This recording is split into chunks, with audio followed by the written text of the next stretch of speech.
Ya, siapa yang menanya duluan? Mungkin hari ini Kedatangannya hari ini ke Baris Krim Polri. Ya, jadi agenda hari ini kita menyampaikan surat kepada Bapak Kapolri ya. Tetapi surat yang kita sampaikan pada hari ini mohon nanti ditanggapi bahwa kegiatan dan agenda kami hari ini objektif ya. Kenapa kami sampaikan ini objektif? Karena berkaitan dengan hukum acara, kemudian berkaitan dengan Undang-Undang Nomor 2 Tahun 2002, berkaitan juga dengan Perkap Nomor 6 Tahun 2019. Artinya apa? Bahwa terkait laporan klien kami Dr. Reza dengan nomor 7355 yang kami anggap harus ada lebih dari 2 tersangka, dan sampai dengan sekarang terkait pemenuhan petunjuk jaksa kami anggap penyidik dari Dirsyber Polda Metro Jaya belum memanggil saksi O dan saksi S. Artinya adalah bahwa dengan perbuatan seperti itu, maka kemudian hari ini kami menyampaikan kepada Bapak Kapolri melalui surat kami untuk dilakukan gelar perkara khusus ya. Itu berkaitan dengan Perkap nomor 6 tahun 2019 di pasal 33 ya, kaitannya dengan satu, kami ingin mempertanyakan di gelar perkara khusus itu kendala apa ya yang dialami oleh penyidik ya, sehingga kemudian tidak memanggil saksi S dan saksi O ya. Jadi jangan nanti dugaan kami terbukti adanya pihak-pihak lain menghalang-halangi penyidikan. Dan kemudian di dalam gelar perkara khusus tersebut kami menginginkan agar dibukakan hasil uji lab forensik terhadap handphone yang sudah disita ya, terkait handphone dari inisial O, inisial S, dan inisial SM dan IM, karena kami yakin dan percaya dari 4 peristiwa ini ada kaitannya, sehingga dugaan kami dari awal tidak boleh 2 tersangka. Seperti itu. Ada lagi? Oke, Bang, ini kan udah sebentar lagi kan udah tinggal tanggal 2 ya, Bang. Abang lagi sih memang ini ada sesuatu yang memang entah dipersulit bahasanya, entah ada diperhambat. Ya, diperhambat segala macam gitu, Bang. Nah, justru itulah kami hari ini menyampaikan surat kepada Bapak Kapolri, karena dugaan kami adalah adanya perbuatan menghalang-halangi penyidikan obstruction of justice. Artinya dari awal kami sudah sampaikan bahwa inisial O dan inisial S ini harus dipanggil kembali untuk dimintai keterangan terkait pengaduan klien kami tertanggal 1 Desember 2024 dan laporan polisi klien kami tertanggal 3 Desember 2024. Tetapi saksi inisial O ini dan inisial S belum dipanggil sampai dengan sekarang. Maka kemudian kami menginginkan adanya gelar perkara khusus untuk kita buka apakah memang dugaan kami adanya penghalang-halangan penyidikan benar atau tidak, seperti itu. Bapak, ini katanya RT sudah menggandeng para pengusaha skincare yang pernah diperas oleh NM untuk bersatu nih, Pak. Seperti itu atau seperti apa, Pak? Kalau dikatakan menggandeng bukan ya, tetapi fakta hukumnya adalah bahwa bukan hanya klien kami saja yang menjadi korban terhadap dugaan peristiwa tindak pidana yang seperti dilaporkan klien kami. Sehingga kemudian ketika klien kami melaporkan dugaan tindak pidana terhadap NM, IM, dan inisial O, lalu beberapa brand owner yang lain datang dengan sukarela mendukung, seperti itu. Yang lain? Pak, kalau dari Dr. S kan selalu bilang gak usah lah maksa-maksa orang gak bisa jadi tersangka, kok dijadiin tersangka, maksa banget sih, ngabet banget sih, gimana tuh Bang tanggalnya, Bang? Nantangin nih, Bang. Jadi sebenarnya begini, kalau soal itu ya saya serahkan jawabannya kepada sejawatnya ya, Dr. Andreas ya. Karena kan Dr. Andreas juga sudah mentersangkain dia di Polda Medan. Ya. Dan juga sudah gelar perkara khusus ya. Ya, itu. Bang, support dari Nggak, bentar dulu. Tadi dulu, Jawab sabar dulu jawab. bos, sabar dulu bos. Nggak, adanya nggak mungkin tersangka sama saya gitu. Jadi sebenarnya kalau kita melihat peristiwanya, ini kan ada peristiwanya, sehingga bukan memaksakan untuk dijadikan tersangka, tapi memang hukum ini kan harus berjalan dengan tegak lurus ya. Kalau memang dia harus ada faktanya, ya dia harus masuk gitu loh. Karena memang kalau kita lihat dari pelaporan ini, peristiwanya ada, buktinya ada, semua sudah ada, semuanya itu ada. Jadi bukan untuk kenapa harus memaksa, nggak seperti itu. Sama juga seperti kasus saya, ya memang dia ada mengatakan hal-hal yang melanggar undang-undang, sehingga dia harusnya memang tersangka harusnya.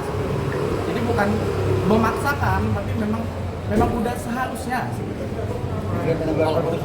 Nah, terkait gelar perkara khusus ini sama seperti yang saya alami sebelumnya, dilakukan gelar perkara khusus atas Dumas ya, pengaduan dari pihak tersangka bahwasanya yang saya alami ya di dalam adanya gelar perkara khusus ini dilakukan dikarenakan adanya sangkaan atau dugaan kenapa kok bisa jadi tersangka, sehingga akan dicek bagaimana perjalanannya, kenapa kok bisa menjadi tersangka. Nah, ini kebalikannya nih. Nah, kenapa ini tidak menjadi tersangka gitu. Ini jadi terbalik dari kasusnya saya. Jadi saya rasa ini langkah yang harus dilakukan. Jadi begini, sederhananya adalah kalau si tersangka Samira di Polrestabes Medan memohonkan gelar perkara khusus di Barreskrim, bisa. Kenapa tidak? Ya, klien kami Dr. Reza Gladys tidak bisa memohonkan gelar perkara khusus.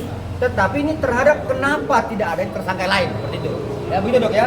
Jadi kedatangan beliau kemari adalah mendukung rekan sejawatnya yang juga klien kami Dr. Reza Gladys terhadap permohonan agar dilaksanakannya gelar perkara khusus. Sebagaimana beliau juga ya sudah dimohonkan gelar perkara khusus terhadap laporannya. Seperti itu ya. Jadi kita mohonkan, kita berharap adanya azas equality before the law ya. Harus sama di mata hukum. Jangan nanti kalau ada campur tangan sesuatu, di sana bisa, di sini enggak, seperti itu ya.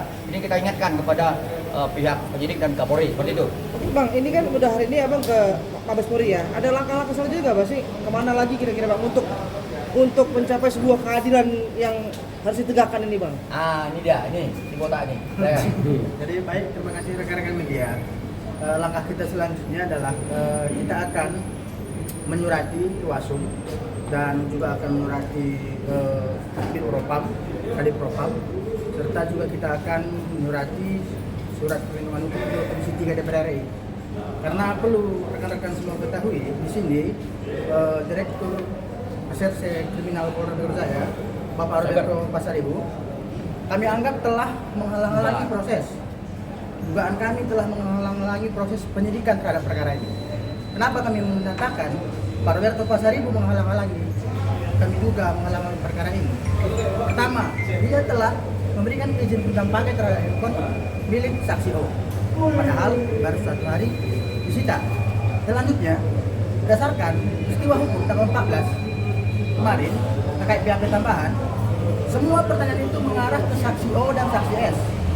Maka seharusnya sebelum berkas itu dikembalikan kepada kejaksaan, Pak Roberto Pasaribu selaku pimpinan penyidik dalam perkara ini mengambil keterangan tambahan dari saksi O dan saksi S. Baru setelah itu dikembalikan berkas kepada kejaksaan atau penuntut umum. Tapi faktanya kita lihat tidak ada panggilan tersebut, tidak ada keterangan tambahan tersebut. Tapi berkas sudah dikembalikan kepada penuntut umum. Maka dari itu kami akan melaporkan ini ke Propam, melaporkan ke Irwasum dan meminta rapat dengan pendapat ke Komisi 3 DPR RI. Serta perlu juga kami tegaskan kepada seluruh rekan-rekan media bahwa kehadiran kami hari ini adalah untuk memohonkan agar dibuatkan gelar perkara khusus. Kami akan memintakan nanti di dalam acara gelar tentang petunjuk P19 apa yang kemarin diberikan penuntut umum yang tidak dipenuhi oleh pihak kepolisian. Itu nanti akan yang kami rencanakan untuk ke depan. Oke, ada lagi? Dah, Cukup? clear. Oke. Mungkin update sedikit dong Bang. Apa itu? Kalau klien Abang dilaporkan terkait ban prestasi Bang. Jadi begini, Wan prestasi itu unsurnya pertama ada perjanjian, ya kemudian ada yang ingkar janji karena perjanjian itu lalu diperingatkan bahwa dia sudah lalai. Nah, terhadap ketentuan unsur wan prestasi, ya saya pastikan klien kami Dr. Reza tidak pernah melakukan perbuatan wan prestasi kalau dilihat dari unsur dari wan prestasi. Dan kemudian kalau kita lihat unsur pertama dari wan prestasi adalah adanya sebuah perjanjian kesepakatan. Sebenarnya klien kami nggak mempunyai kesepakatan terhadap tersangka NM dan tersangka IM. Yang ada adalah dia memberikan sesuatu dalam tekanan seperti itu. Ya, jadi kami anggap bahwa tidak terpenuhinya wan prestasi itu, apalagi adanya sebuah kesepakatan yang disampaikan kuasa hukumnya tersangka NM. Seperti itu. Bang, ini kan klien Abang dilaporkan dua masalah yang berbeda ya Bang. Ada yang rekaman suara sama juga dewan prestasi. Mungkin Reza Gladysnya gimana sih Bang tanggapannya? Santai ya. Jadi kan gini, yang pasti adalah setiap warga negara berhak untuk melaporkan ya, bahwa dia menjadi korban atau kerugian seperti itu. Tetapi kita juga akan melihat apakah unsur itu dapat terpenuhi atau tidak. Tetapi secara hukum normatif ya, saya itu disampaikan kepada rekan-rekan media. Saya salah satu penganut hukum Henk Kelsen ya, hukum positif ya. Kalau saya tidak lihat ada unsurnya yang terpenuhi, saya tidak khawatir. Dan klien kami juga tidak khawatir. Karena peristiwa-peristiwa ini bukan seperti yang dituduhkan oleh si tersangka NM tadi ya. Seperti itu. Mungkin sudah ada panggilan belum sih Bang terkait laporan yang rekaman suara itu kan udah lebih dulu diajukan ya Bang di Polda Metro Jaya. Sampai sekarang klien kami belum memberitahu kepada kami sudah adanya panggilan belum. Berarti menurut abang laporannya ini nggak ada unsur-unsur buat klien abang gitu bang ya? Nggak ada unsur-unsur? Nggak didasari hukum ya Bang? Yang pasti kalau kita dalam hukum pidana, kita harus melihat ya unsurnya itu ada atau tidak ada, lemah atau kuat seperti itu. Tapi kan biasa juga unsur itu yang lemah juga kuatin, yang nggak ada dia dadain, biasa seperti itu. Makanya kemudian tentang persoalan itu nanti akan diperdebatkan dalam persidangan. Tapi kalau kita melihat tetap unsur itu nggak ada dan itu lemah seperti itu.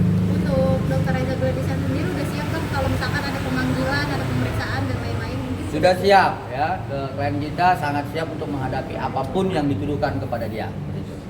Lagi? Sip. Oke. Sip? Thank you, Bang. Cukup ya?